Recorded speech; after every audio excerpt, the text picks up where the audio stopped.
Assalamualaikum warahmatullahi wabarakatuh.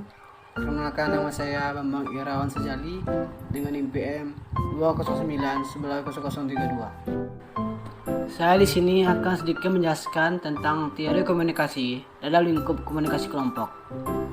Yang pertama adalah teori keseimbangan atau teori Heider.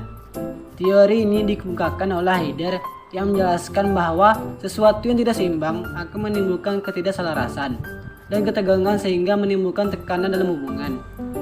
Keadaan seimbang akan muncul bila hubungan antara ketiganya memiliki sifat positif dalam berbagai hal atau jika terdapat dua sifat negatif dan satu positif.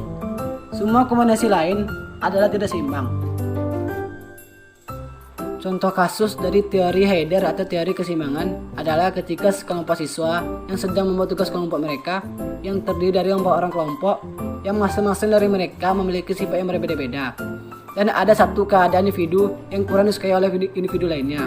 Namun, untuk menghasilkan tugas yang baik, mereka harus bekerjasama satu dengan yang lainnya sehingga timbul situasi yang seimbang di antara individu dengan saling bekerja sama. Yang kedua adalah teori percakapan kelompok. Teori ini berkaitan dengan produktivitas kelompok, juga upaya dalam mencapainya, melalui masukan anggota, variabel perantara, dan keluaran anggota. Masukan anggota ini dapat dilihat dari segi perilaku, interaksi, dan harapan yang bersifat individu dalam kelompok. Sedangkan variabel perantara lebih kepada struktur keanggotaan, kebijakan, dan visi misi suatu kelompok. Untuk keluaran anggota ini merupakan sesuatu yang dihasilkan pada suatu kelompok. Contoh kasus dari teori percakapan kelompok adalah ketika dalam satu kelompok terdapat anggota yang berasal dari budaya yang berbeda-beda. Misalnya, satu berasal dari Jawa, sedangkan satunya lagi berasal dari Batak. Gaya berbicara orang Jawa cenderung kepada kelembutan, sedangkan Batak cenderung ke kekerasan, sehingga timbul konflik dalam kelompok tersebut karena kesalahpahaman antara individu. Lalu yang terakhir, yaitu yang ketiga, adalah teori pemikiran kelompok.